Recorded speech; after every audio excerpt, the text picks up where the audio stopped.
Welcome to Nightlight. Step away from the mainstream and gather around as we enlighten the world and our realities and travel this cosmic journey we call life. Join us as we share with you and provide that beacon that can guide us all to a better way. Explore with us as we examine a metaphysical montage of spiritual insights, covering everything from the mundane to the magical, UFOs to unicorns, and everything in between. This is a time of awakening, of sharing and evolving, of spreading our wings and soaring on the cosmic breath of creation.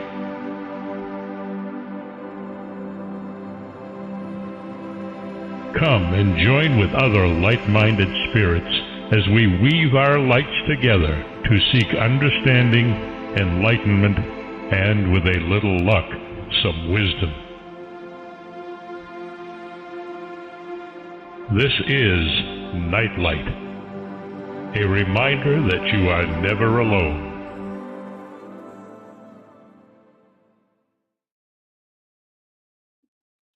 Welcome to Nightlight, everybody. This is a very, very special show. Whoops, I haven't lit myself up. Hold on a second. Oh, here I am in the light. Talk about somebody who's always talking about being in the light.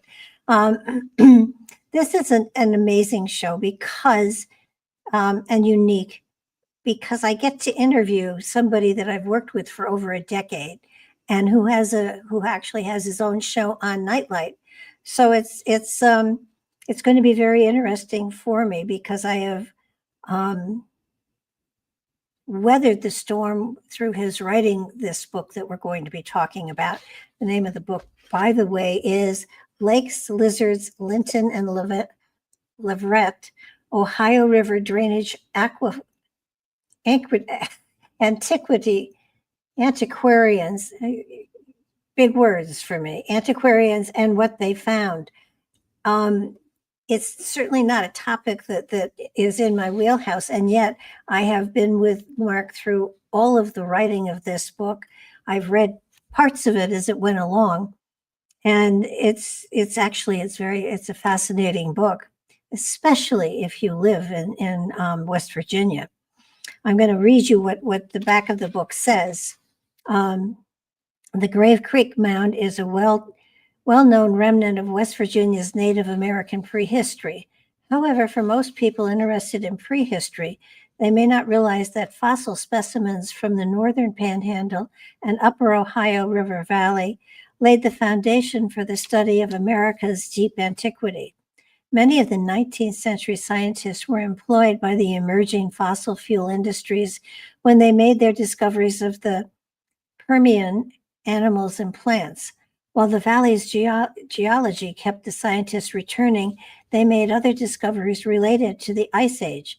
For example, they arrived at the conclusion, and this fascinated me, that the Ohio River has been an evolving geographical feature. It was covered by an ocean, was a swamp, then a series of independent lakes, then a massive lake, until a mysterious catastrophe event caused a sudden drainage that created the unified river we know today. As we move forward in time, we find that the upper Ohio Valley has been forgotten about, mischaracterized, and we do not have a solid understanding of the valley's native inhabitants. Modern researchers write about what was found in each state bordering the Ohio River at the expense of a more holistic view of both sides of the river. Did the ancients observe such a boundary? The second half of the book examines what we do not know about the valley's prehistoric cultures and what we will try to answer in over this series. This is the first book of a 3 or 4 book series. And I'm pretty sure Mark didn't figure it was going to go that long when he started, but he has meticulously done an amazing job. The book is full of pictures, so if you even get it for the pictures, it's a worthwhile buy. I often, every time I do somebody that's written a book, I give you a bio of them, and it's hard to bio somebody you've known for at least a decade. However, on the back of his book, Joey Medea, a good friend of ours, has done a magnificent job of encapsulating most of his qualities. He says Mark Eddy is a passionate and professional researcher, a tireless podcast host, a top-notch writer, and above all, one of the kindest and funniest people you will ever meet. Mark's love of the Ohio Valley shines through in all of this work, most especially in this must-read book. It is,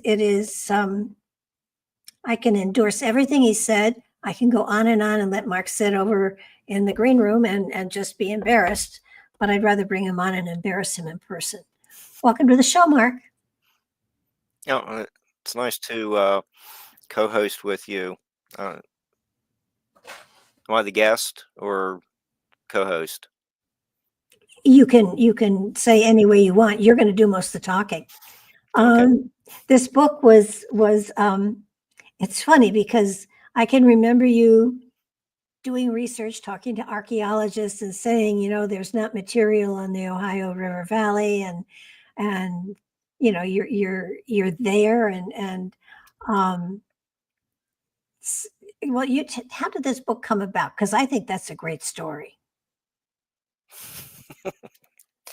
Okay. Well, yeah. Here's okay. Whenever this came out, Yeah. edition. Wayne doesn't. It's like no number 116. I did a article on like 4 somewhat recent book, just book reviews, just drawing people's attention to the archaic culture. Yeah. Say 4,000-5,000 years ago, and one of the books in that photo was this Dr. Cheryl Clausen's book, Feasting with Gotcha. Shellfish, and kind of kicking around some ideas about what she would like for me to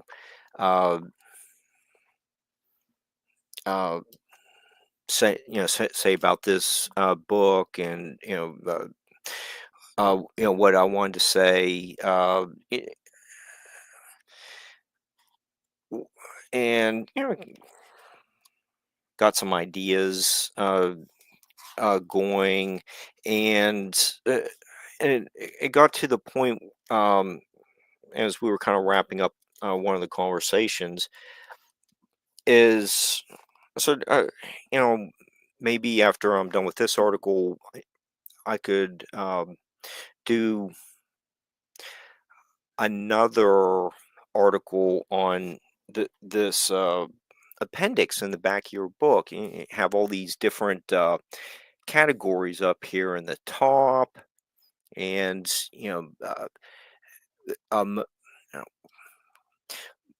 the name of the archaeological dig over here, and what was found, and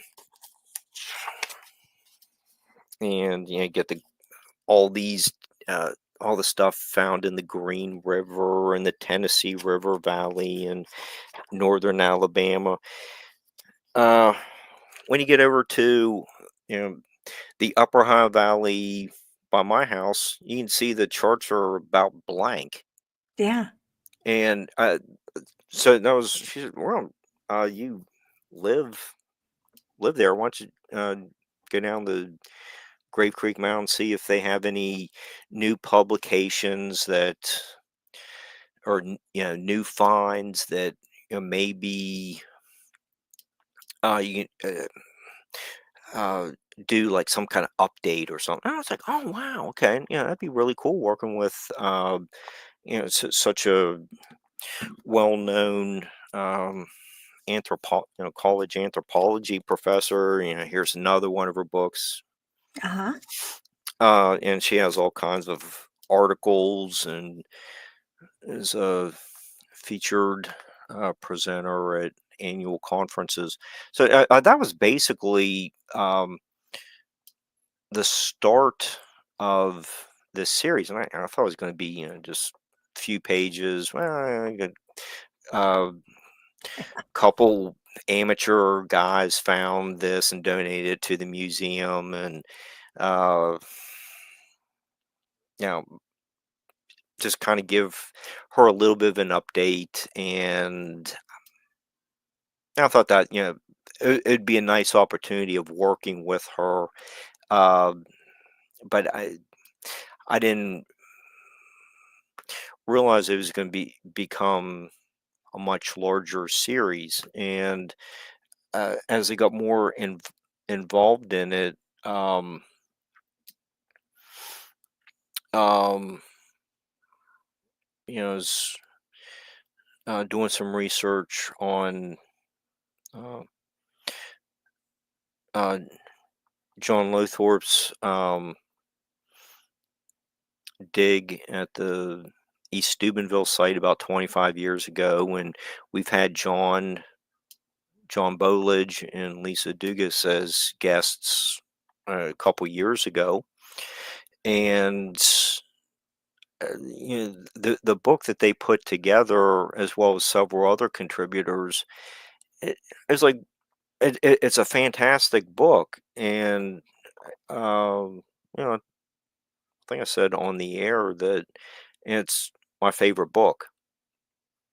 Getting all kinds of neat graphs in there, color coded graphs. It really makes um, the dig site more informative with, like the little green dot shows an intense concentration of arrowheads, that kind of thing. It's really well done. But it was, a book seemed like it was more of the company's, you know, documentation to the state. There wasn't a whole lot of public, copies available. So it was nice to, have a chance to read that book. Um, it's just kind of putting some notes together for Cheryl, and she came up with this idea. Um, okay, why don't you take it back further to like the Ice Age and work your way forward and show cultural uh, traits evolving over thousands of years. Well, I thought, okay, that sounds really neat. But I know there's not too many like Ice Age artifacts, you know, uh, arrowheads and stuff like that in the state. Well, somewhere a mastodon comes in here. Yeah, yeah. So there. You don't have too many human artifacts, no dated uh, fires, barbecues of, mastodons or anything like that. You get all kinds of information from the uh, fabulous Meadowcroft Rock Shelter, but that's in Pennsylvania. I'm just talking about, West Virginia. There wasn't uh, the state wasn't uh, glaciated. So I was like, well, Huh. how's this uh, going to be an Ice Age book when there wasn't the Ice Age here? So that's an aspect of the series. W- Um, but to explain um, what the huge critters and the people were doing during the ice age in the area, I thought there needed to be a story told even before they arrived, and so that is what became, you know, lakes and lizards. Uh-huh. Um, I'm kind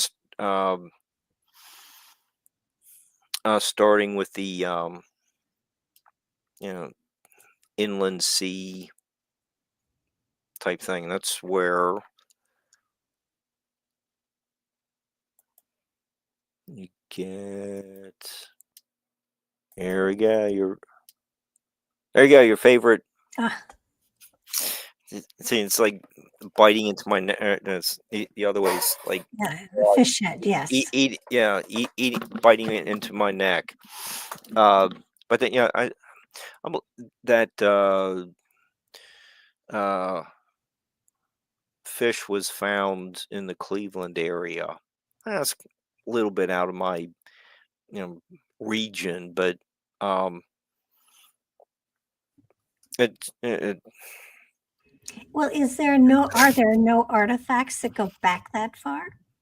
not not human. With the fish head is I don't know, like 400 million years. Oh, no, So not that. there aren't people. You get Yeah, the specimen. Specimens are more of like plants and animals. But yeah, that's uh, it's not. The fish head is it's not really local, but it's regional. A yeah. little farther away. But let me get that off since that's um uh but there's uh places uh like Linton, other areas that um became prominent in uh fossil studies because um you know the fossil fuel industry, kind of getting started. You get this uh, salt wells being drilled in the 1830s, and some of the uh, Muskingum River salt was winning uh, the prestigious Parisian Salt Award. Really? Yeah. There's where'd all the salt come from? The inland sea. So Okay. okay, but um, and when you get uh, in like the 1870s or so, you start getting a lot. The people, um, the engineers working with the fossil fuel industries, looking at where the coal seams were going, and they're as they're mining, they're discovering uh, fossils of plants, animals, uh, a lot of like marine critters. So it's actually um, um, the mining industry was helping to reveal what was here, and a little later you get the like T-Rexes found out west, and the researchers moved out there and kind of get forgotten about. But for a short period, you get all kinds of interesting writings. you get very prominent names in paleobotany, like J.S. Newberry, who did a lot of work in Ohio, and in his book, and you get Mhm. drawings of ferns, all kind. It's But Mark, during that time, if you're going back, weren't there people in West Virginia? I mean, it couldn't just be just the Ohio Valley that had all of the people. I mean, weren't there people there? not at that, not the time of when these fossils were Oh a no, bit. Oh, no, but coming forward in time, there hmm had to be people that inhabited or oh yeah, traveled the river. hmm yeah. They arrived maybe about the earliest we can date human occupation is around 20,000 BC. Long time But ago. yeah, a long time ago. With a lot of these fossils, maybe you're. I'm looking at 300 million years ago. So it's you know, big big gap in time. But yeah, that uh, there was um, yeah, I I think some of the researchers like Dr. White, who was um, I think he was in the first graduating class at WVU. He became a professor of like natural history, and he would go on to be a professor from 1860 some to uh, 19 teens.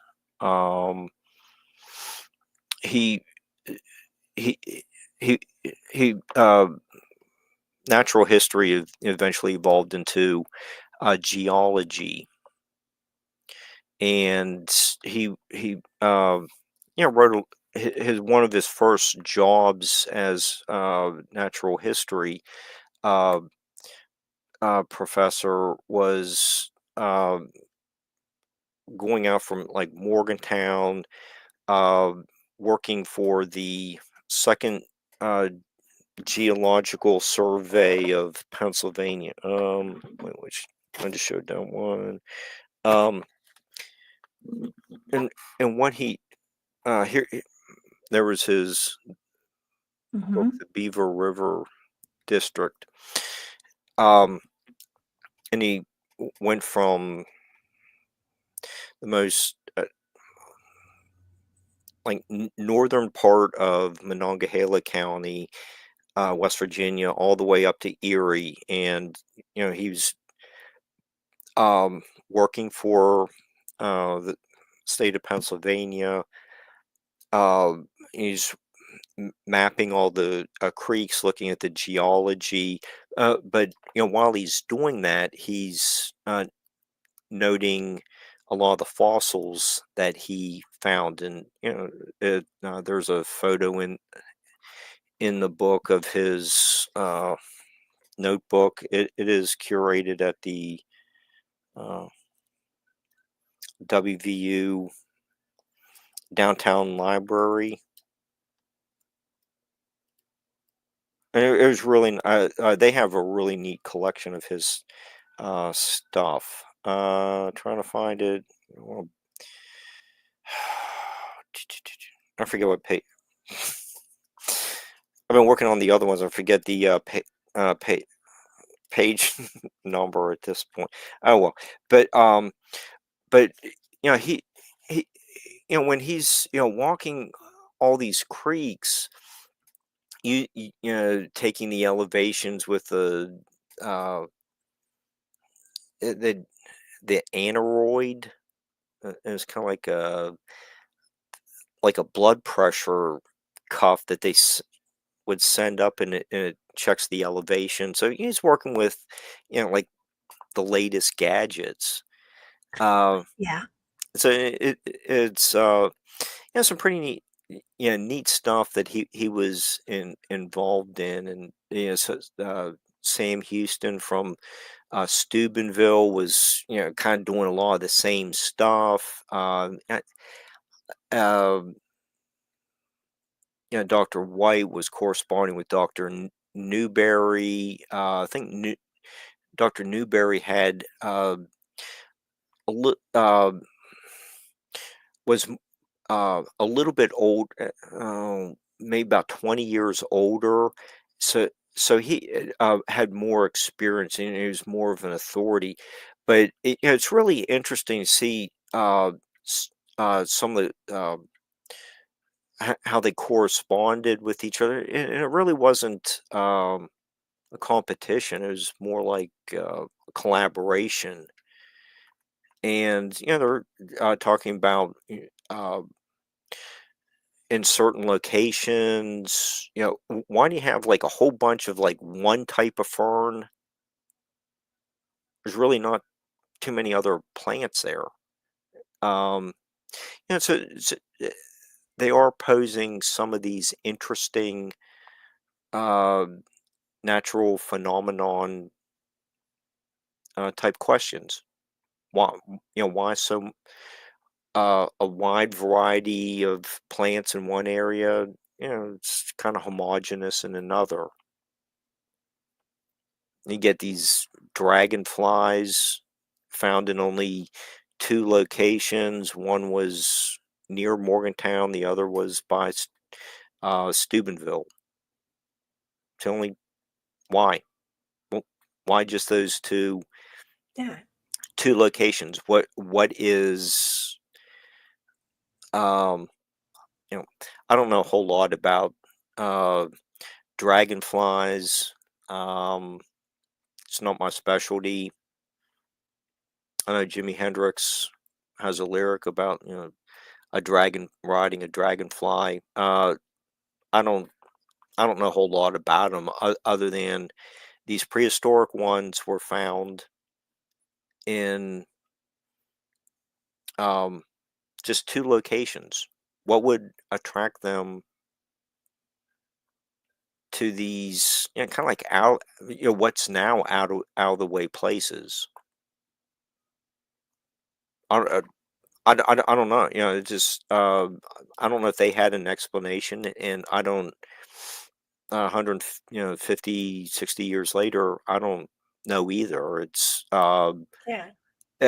just some of that's mysteries that these early, you know, the antiquarians, or early Well, scientists, whatever you want to call them, were encountering. let me ask a question here, and I don't know if you know the answer to it, nor do I, but how do these fossils, imprints, how are they formed?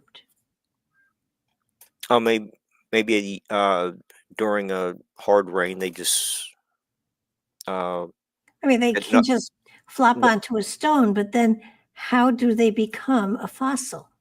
but they might get covered up by mud. Little mudslide comes down the hill after they get knocked down in a hard wind, or And then heavy that rain. solidifies And and well, pressure they're makes it they're they're preserved under um, pressure. the mud, and just over millions of years that they uh, have a fossilized imprint. And oh, I have this one one sample here that where is it? Does that come through? That's the cover of the book. It's like a Roughly. fern. Yeah, I've seen these, in I've seen the imprints, and they really, do come through very strongly. So what are they trying to determine? The environment of that particular time frame? Yeah, a lot of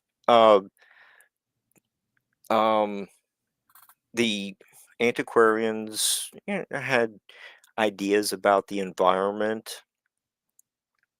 You get, they are finding the Dimetrodons. They're like those sailback lizards. Maybe I'll find that faster. But they, there's one.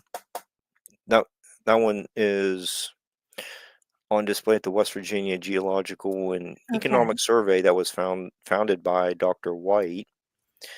So they're trying to tell you what the environment was going back a couple million years. Yeah, you have, obviously it's warmer.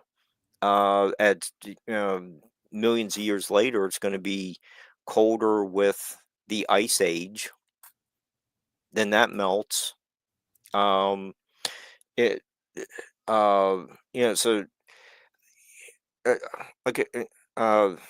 so you asked a good question there, where I could, kind of like develop a little theme and do a segue into some. But so you have all these, like,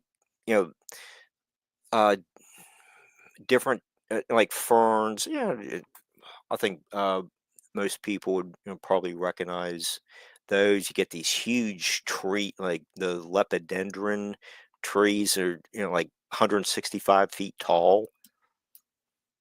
It's really a totally different environment than, like the pines and that, dogwoods that you would see at this time of the year. It's totally different. Almost like a fantasy world. And I think some of the authors, as they were making these discoveries, let's say 150 years ago, they're almost saying about the same thing. And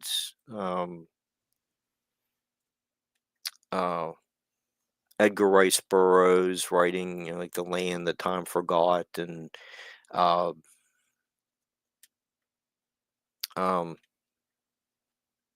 Jules Verne and his Journey to the Center of the Earth. They could, those authors are turn of the century, 19th century authors. They're writing like fantasy works, but the real scientists, their contemporary scientists, are almost saying the same thing. And so you get, they find these lizards. Something that's, well, at one point, this is more of like equator kind of environment. And so eventually, More tropical then. Okay, that's probably a better word. And so you get all these we go from the inland sea to like the lagoons, where all these lizards and the xanacanth sharks. So you get, like sharks in eventually the Ohio River, the sea scorpions, and it's kind of like these weird looking prehistoric lobsters type. I mean, it's really some cool stuff. Uh, and it, the water level drains, and then water, the water courses, or the water's draining over here, and it's like it's not draining the traditional way of the Ohio River. Well, all these uh rivers change courses over time. So as the uh these massive swamps drain, they're leaving all the sediment, and eventually get rivers flowing north, like the Monongahela River still flows north today. The Ohio River was flowing north too, and it drained into Lake Erie. And then you eventually get the north flowing rivers, and the ice sheet moving south. So you have a collision of frozen water and free flowing water. So what happens? Well, the free flowing water backs up. Now you get a huge lake.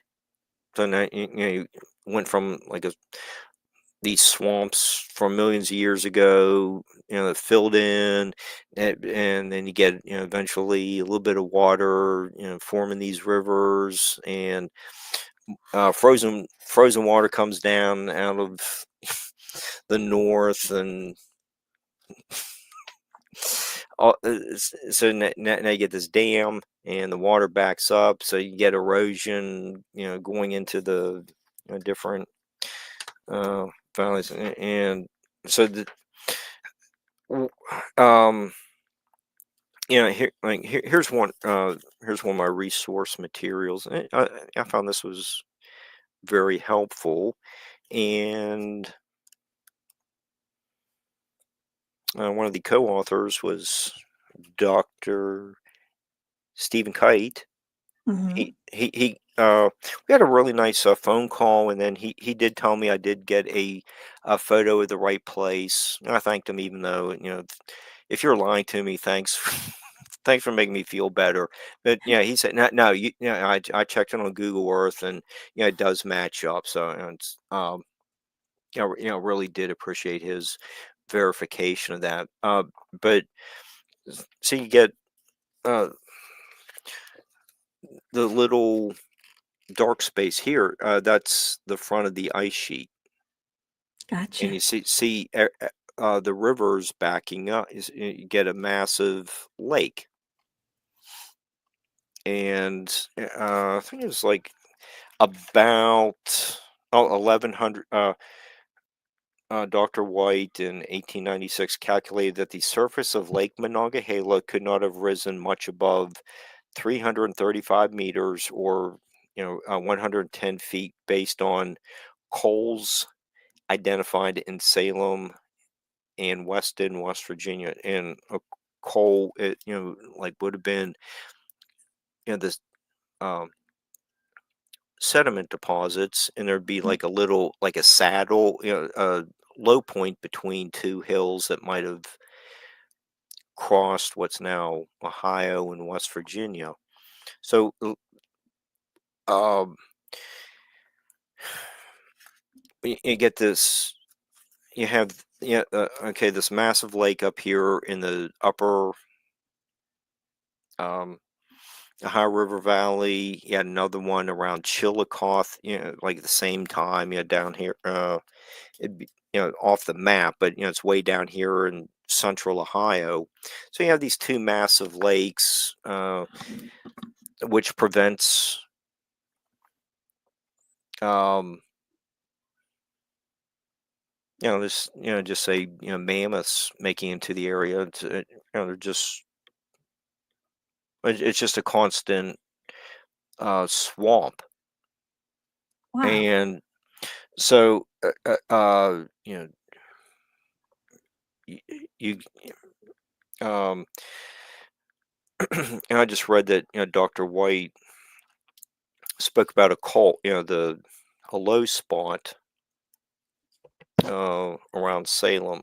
Kind of looking at maybe somewhere over here, south of Fairmont, Morgantown, Clarksburg, along not far off of I-79, and over here where the lake ends, in the southwestern corner, that's I think that um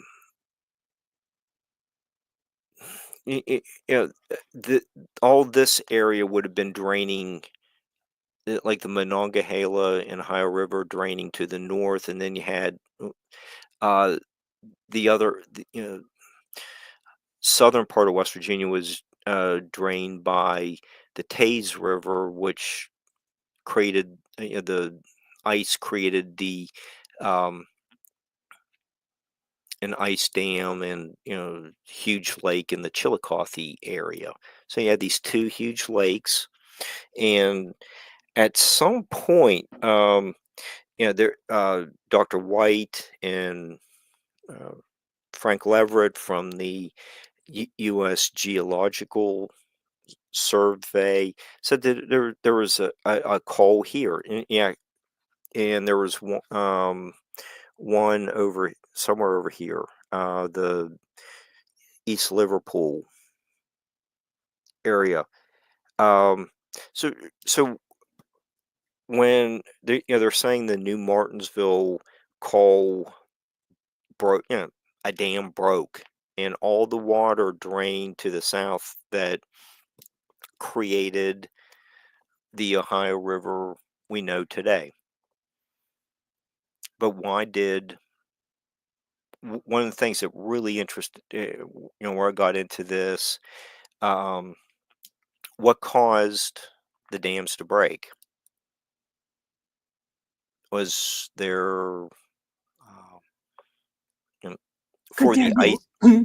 seismic stuff no going on? Yeah, that's what I kind of wonder. Could there have been, like, for the ice age, a 50-foot snowfall one winter? I don't know. And then like all of a sudden it warms up. It's like 80 the next day. I don't know. And you just get, massive water, eroding But, over the but sides. that part of the country, at least today, has earthquakes. Yeah, that's kind of related. More of it's related to fracking, but you can also get water, kind of getting into, like the nooks and crannies, and it freezes, thaws, and you get the frost quakes. Could Ah, that have been an explanation? Um, we know the area south of New Martinsville, there was a fault line there. Could there have been like some kind of tremor that? well, and a little further west, you have the New Madrid fault line too. Hmm. And when uh that quake happened in, was it like 1811? It was felt in Philadelphia. New Madrid one, 1839. Oh, okay, okay, I was a little bit off. But it was kind of like felt throughout the Yeah. East. So what was there something like that? But yeah, just with so much time passing, you know, w- uh, We has the also, evidence we don't eroded? know, as far as the faults go, we don't know when they actually formed. Yeah. Or are they so deep that we just, you can't send people down there to No, investigate? I don't. It's just like one of those things where what caused that, like the new Martinsville Dam to break, and then you get, like the one by East Liverpool, and you can see the straight line. Let me get out the map again. The straight. Oh, here's like a better example.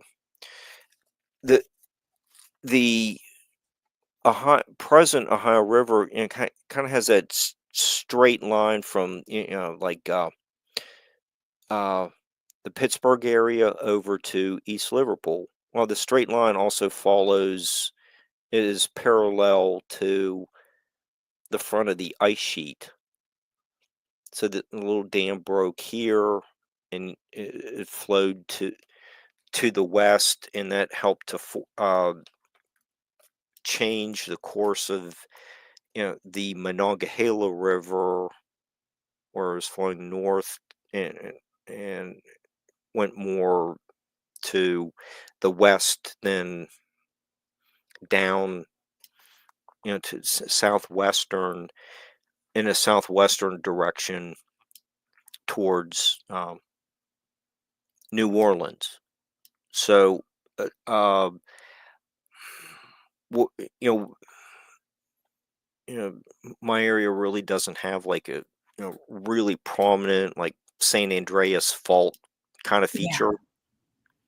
Um, what caused the dams to break? Was it New Martinsville was the first, and then like the one by East Liverpool, uh, y- coal stayed in place, and maybe with a lot of the water off the land, was there kind of like a sudden, the isostatic rebound where the land, bounces back up since so Yeah. much weight came off, and that caused other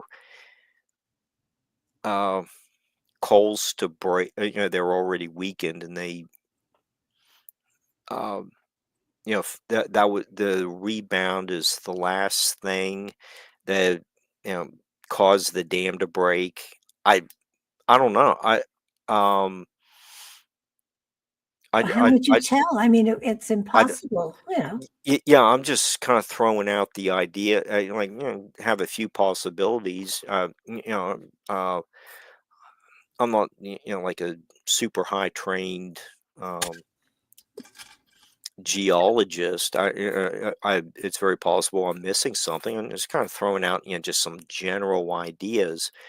But, that's where you go from the inland sea to, the swamp to, uh, like these different lakes, uh, changing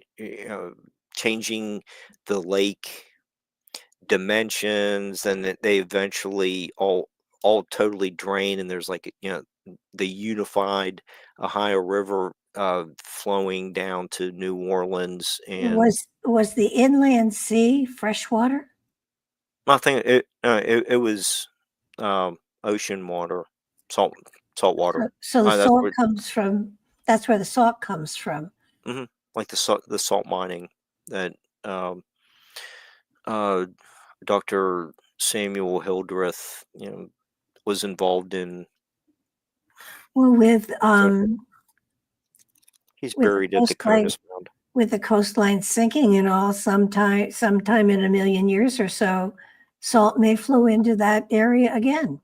Mhm. Good. It was just, um, I really, there's Dr. Hildreth's grave. He was one of the pioneers of the Mhm. salt, uh, boring for salt. Um, but I think Cheryl, I had some great idea. You know, just kind of like direct me. It was like, really nice opportunity working with, you know, college professor of, Yeah. such, high standing, and some of her other publications, you can find them um, online as well. You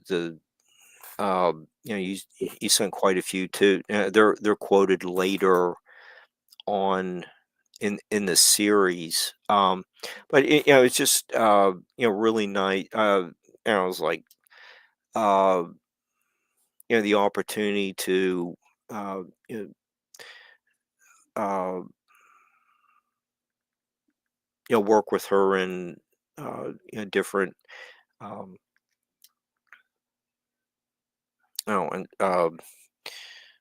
formats, meeting her in person. I probably should have had the photo ready. We'll do that another time.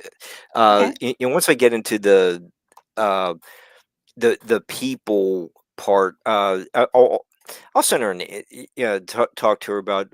Okay, wait, why don't you come on? Yeah, you can take over. Just it, but she's it was a really nice experience. She just coaching me along the way. But this like geology stuff, that really wasn't her bailiwick. So I was kind Well, of like so on my own. so this is the first in a series of how many books? Uh, I was kind of looking at maybe four. The next part two is 80% done, maybe. I have a lot done on Uh, part 3. Part 4 is, uh, m like the archaic stuff. They like, that was the original idea. Yeah, just go down, Grave Creek Mound, see if they have, you know, any, new displays or something. So, So, so, so the series starts way in the past, and then book by book by book, you come closer to present time.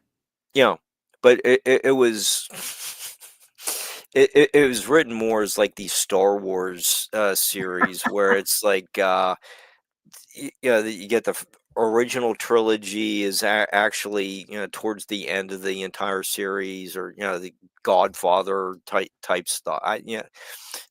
It's but one of the reasons why it's taken so long is uh just trying to keep the information consistent in um like a 4 book series. That's the English major. I mean, like the Poe and Dickens classes that I took.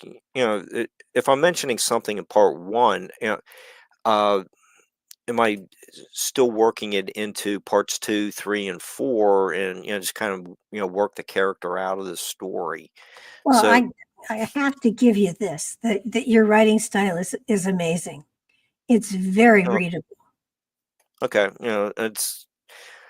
it was a bit of a challenge. I'm not much of a science writer in the first place. Thankfully. Yeah,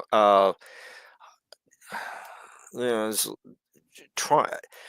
I didn't want to go over my own head writing in like sciencey kind of way.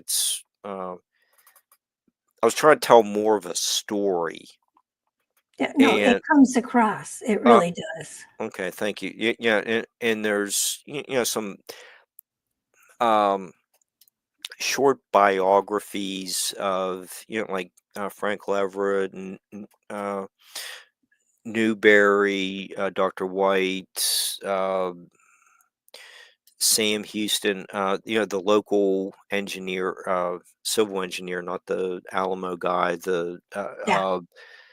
um, Dr. Hildreth. I just showed his tombstone in the Conus Mound Cemetery.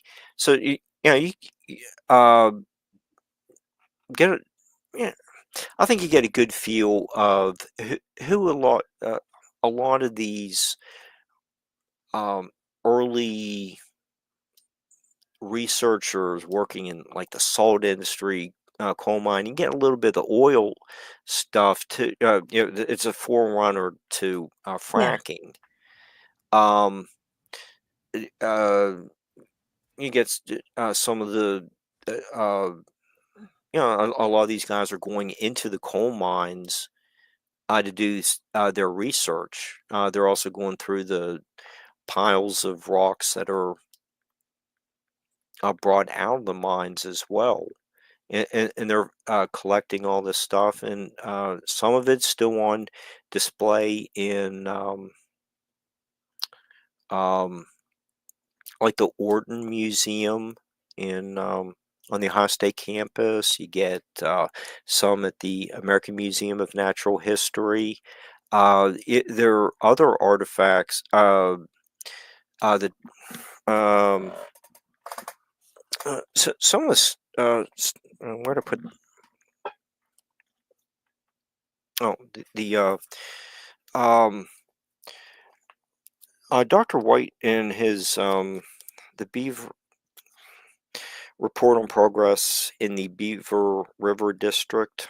Um, he actually has quite a bit of information on his friendship with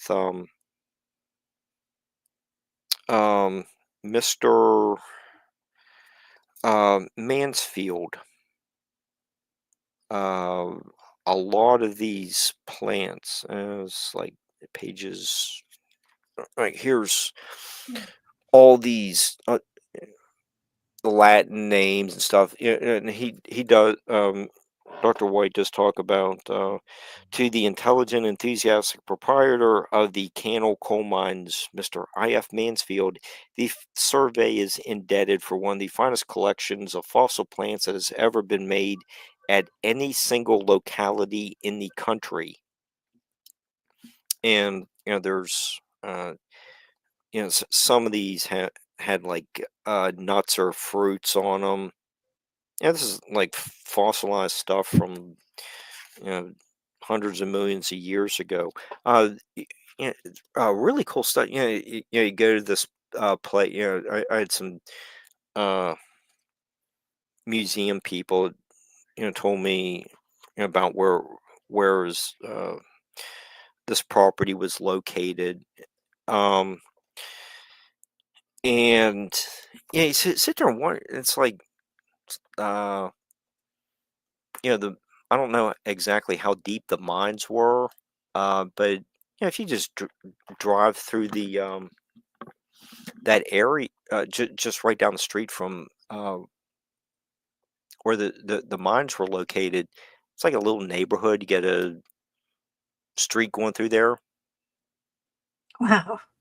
It's like, uh, how do you get like these sea scorpions and Yeah. all these like you know uh, some of the best specimens of some of these plants found here. It, he says, like, what we see today, it must be nothing at all like what it was hundreds of millions of years ago. And I had a some of these places are we're kind of back to the fantasy world of you wouldn't even recognize the page 31. This photo, it's like how's that the most like prestigious fossil place in America? Wow. Like what how do how does this area make that claim? It's like you're expecting the neon lights and Yeah. it's you don't get it, but it's just a nice little scenic drive through Beaver County. Get a neat little sign of like this is the location, where in the 1890s, it's, the legend started of this headless ghost. Um, yeah, that's, kind of right there in the neighborhood too. There's like some paranormal sign. Uh, Well, but I think what would be really interesting is if we can, next time we do this, have some maps to show what parts of the state were underwater at different it's like, points of time. there was like almost, everything, below 110 feet in elevation was pretty much submerged. We'll have to put up some maps and stuff like that to show people. I mean, yeah, this was just, getting the feedback from, like you, so, Joey, some of the other people mentioned, Tyrone, right, doing his little blurb, some of the other, uh, people that, suffered through various rough drafts, and the phone calls with uh, Jim, $4,000 that took in tax write-offs for driving around. Kind of. I don't know. I think the Mothman Festival uh, fits. It was justified a tax write-off Oh, for yeah. it, but driving around, with the, spend that much money on gas and food. It was worth it. It's so many of the museums from, basically Point Pleasant to the Youngstown, Ohio area, who contributed a lot to this book. That uh, Since the book kept expanding Expanding. with Yeah. Cheryl's recommendation. You know what? Add the Ice Age. Okay, okay. Well, uh, so some of the museums that I mentioned in the lengthy introduction might be more have more promotions in parts 2 and 3, but that's they were all super supportive of y- you know we need to get the word out about our area is it isn't something to be overlooked. We did have an important place in history with fossil studies, and it's pretty much well documented. Then I think just a lot of people forget that now, and just every everyone who did something, pitched in some way, made this a rewarding, uh, personally gratifying Oh, yeah. experience. Now you have this under your belt. You can start working on the next 2, 3, and 4. Yeah, and then there's more idea. There's like a true crime one that is a spin-off from research at one of the other locations. Yeah, there might be like 4, 5, 6 prehistoric books, but there's also other uh, more modern spin spin-off projects. Well, everything you've done is so amazingly well done. It's been exciting, but we are past our time. So Okay, we will remind people that the book is Lakes, on Lizards, you say it. Lakes, Lizards, Linton, and Leverett. Ohio River drainages, antiquarians, and what they found. I can find it on Amazon. Just Yes, type in my name. I think you have a link on your site. I'm pretty sure I do. Yeah. So people should check it out. Yeah, Mark, there's fossil from the Upper Ohio River Valley. Yeah, I already showed that, and you know, uh, affirm. yeah, fern from mom's front yard. So yeah, did evolution happen, or did is it is this just a sample of like one kind of species that is fairly uh, similar throughout time?